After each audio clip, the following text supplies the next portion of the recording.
Okay, this is now the second part of this video series, and here we are looking at how to use the Excel sheet and the pivot table in the Excel sheet to look at our data. Okay, so let's move that aside. So this is where we finished in the first step. We now have our data imported and have that in this file. Now we can go to the Analysis tab. Now this one is already updated. Now what you may have to do is in these pivot tables to do a right click and refresh if it doesn't look like this. This takes a moment and then it should look like this. Okay, another thing, when you freshly imported the data, which probably is the case, that the groups are set to all and it looks probably something like this, and you have to make sure then that you pick the right groups. So the way I do that is in general on this left side here. Let's focus on that one, and let's get rid of those. I have the experimental group, whatever this may be, ADHD, depression, meditation, whatever you want to do, but it really doesn't matter too much. Let's do here group FA. This is just an example experiment, and here we do group 2, which is OM. Okay, let's go through that in step by step and explain what we are doing here. So we have here two tables of the participant data. And you will see that we now have the data of participant 1 split for the different conditions. A is auditory task, so this is the tone only condition, and V is the visual task, so the number only. Then we have AV0, that means it's the task where first the auditory, then the visual task at SOA 0. Or in other words, where participants first had to respond to the tone, then to the number, and both stimuli came at the same time, simultaneously. Then we have the same thing for the other order. So first the visual, the number task, then the auditory task, SOA 0, and then we have the same thing twice in each order for the SOA 1000 millisecond condition. That is the lagged condition. Okay, and now we see that we have the mean response times for each participant nicely listed here. And they are filtered that we see only the group we are interested in, and also these averages, these mean response times, are calculated only for those trials where participants did not make any error.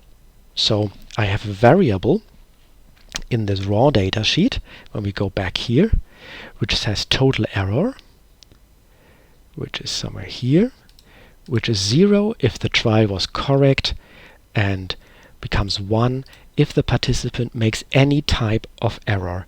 So in the dual task, that means they did a wrong button press to the first task or the second task, or responded in the wrong order. Anything of those or more of those, it always becomes a 1, and these trials are not in here. Okay, now what we are interested in are the relative dual task costs. And dual task costs means how much am I slowed down when I do a certain task in the context of the dual task as compared to the visual task. And we can do this for the two different tasks. So A only, dual task costs A only, means only for the tone task. And this participant is 245 milliseconds slower when they do the tone task in the dual task as compared to the single task when they do it alone. So it's basically just when we look at the formula of that cell by pressing the F2 key, you see it's the value in C17, so this minus B17. So it's this response time minus this response time. Now you may say, well, in the dual task, they have to respond twice. So the auditory task could come as a first task or as the second task. Now this is the green bit up here. Currently in this analysis, we only look at the response times of the first task. So when participants in the dual task, when the auditory task comes first. Then we can do the same thing for the visual task, and then we can say the overall cost. That's basically just the average of the two. So overall in the dual task, this participant is 317 milliseconds slower as compared to the single task. And up here you have the average value for all participants here for the overall dual task costs. Here you have a little table for the average response times of the single tasks. So it's the average of those columns, and the average response times of the dual task, so of those columns, because we are looking at SOA 0 milliseconds and RT1 only. And here you have for the same values the standard deviation. Now when we go to the right table, it's exactly the same thing. Oops. It's exactly the same thing, now only for the other group you're interested in. And you can again calculate the overall costs and the standard deviations and so forth. Now what we are really interested in when we compare two groups, are the dual task costs the same or are they different for the groups? So in the FA group they are 440 milliseconds, and in the OM group they are 390 milliseconds.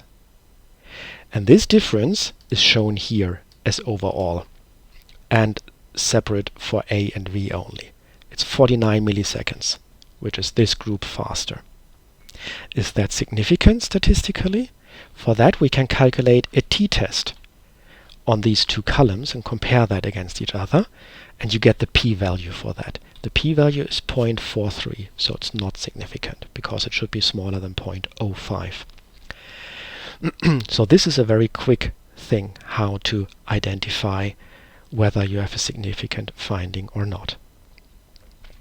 Now for your convenience, when you go further to the right, I also created already the graphs which should be updated. And here for some reason are no error bars for the OM. I need to add those.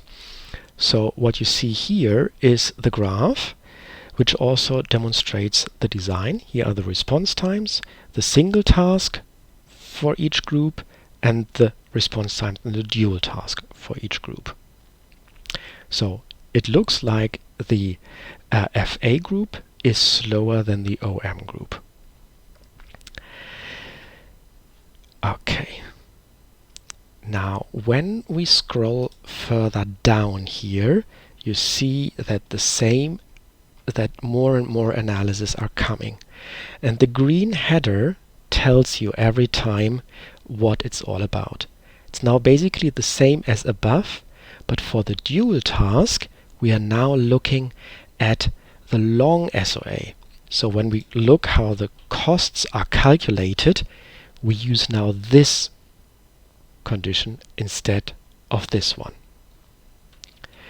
That's the important difference here, and we again get a graph and all we need, and the comparisons between the groups, and again it's not significant. However, please note that for response time 1 we don't really expect significant differences. So when we go further down, we have analysis 3, analysis of response time 2 only, SOA 0 milliseconds. And this is usually one of the most sensitive analyses, so we would hope that here we get something significant. It's again the same thing as before, but now in the dual task we look at response time 2 and not at response time 1. And that's why in A and V for the single task the values should be 0, because there is no second response in the single tasks. To calculate the costs we take them from further above, from the other tables. Now, as I said, same logic as before. The costs for the FA group are 705 milliseconds and for the OM group 610. So overall we have 95 milliseconds difference. And this difference has a significance, a p-value of 0.17. So it's getting there, but it's not significant yet. Now here we start to see what we are looking for. And what we are interested in is an interaction between the two. So this is now relevant because it's the experimental design. We have a 2 by 2 factorial mixed design. We have one factor, we can call it task, and this factor has the levels single task and dual task. And this is a within subject measure or repeated measure because every participant did single task and dual task trials. And then we have the between subject factor group. One level is FA and the other level is OM. Now we could calculate a 2 by 2 factorial mixed ANOVA, and what we would see is the main effect of task, the main effect of group, and the interaction between both of them. And the interaction would mean the dual task costs. This increase from single to dual task is different for FA and OM. So that these lines are not parallel, but in a very perfect way, same performance at single task, and then one of the tasks is significantly higher or lower than the other task. And then we would say, okay, the groups differ specifically in their abilities to multitask, to engage in this PRP task. Now, and we see the trend here, so numerically it looks good, but it just fails to reach significance. When we go down, we have the same analysis as we just seen, but now for SOA 1000 milliseconds. When we go further down, we get to analysis 5, which is again a very sensitive measure, and this is now the PRP effect. In the PRP effect, what we do is we only look at the second response time, but we don't compare single and dual task, but only the dual task conditions. And if you remember, in the PRP effect, when the SOA is short, so an SOA of 0 milliseconds, like here, then the second task is really quite a bit deferred and prolonged. And at the long SOA, this PRP, the slack, goes away and the deferment is not that strong. And we again see here a slight interaction, which again is not significant. And in an ideal world, again, the interaction would be that these two are pretty close, and we have here quite a big difference between the two, so that one condition is much more affected than the other condition by the temporal overlap of the individual tasks. By the way, these error bars reflect the standard error of the mean, SEM. That's not the standard deviation. The SEM is just the standard deviation divided by the square root of the sample size. When you go down here to the other tables, don't forget to always adjust your groups to the ones you desire. Okay, now we go to the analysis of the error rates. And so what you see here are the error rates. And if you have values like this, which are 0.01, then these are just relative error frequencies, and you can transform them into percentages just by multiplying by 100. So this one is equivalent to 1.4% error rate.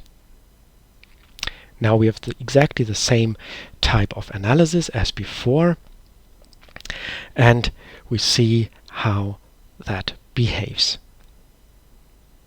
the error patterns. And then we go down and we have the analysis of error rates, where we compare single task and dual task. The other one we've just seen is for the PRP effect.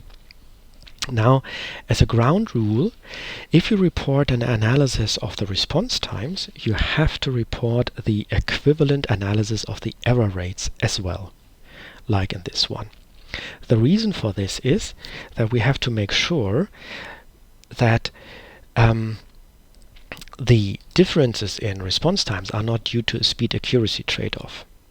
So for instance, here you see, if you remember above, we have seen that the OM group is faster than the FA group. However, they also do more mistakes. And there seems to be a slight indication of an interaction here. And that could mean, although OM people get faster, they also become less accurate. And then the question is whether we really can say that the OM people are better at multitasking than the FA people. So we have to rule that out. However, if we look at the significance of that, we see the p-value is 0.9. So very, very far from significant. So this is just a numerical difference, which we don't need to bother about this because it's so very insignificant. And you can use these data and play around and have a look with that. One thing which you can do is you can look down here at the error rates and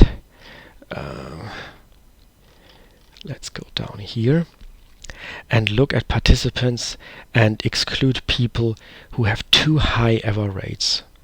And a good thing to do, or good threshold, might be around 30%.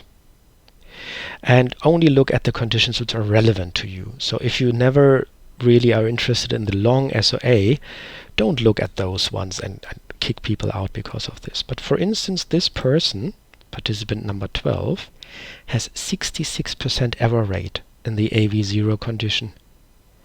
Funny enough, only 60% in the VA0 condition. So they may not have understood the task properly, and it would be an objective, valid thing to exclude that participant from the response time analysis. So if you want to do something like that, or want to exclude a participant for any other reason, then you go to the table where you want to exclude that person, let's say this one, and then you can go to subject ID here and just deselect number 12, the one with the high error rates. And everything gets updated automatically. So you get a new p-value and you get a new graph. Okay, I think that's all for that video so far. Just to make sure, I'm just including that person again, so that, and now we are back to this one. Okay,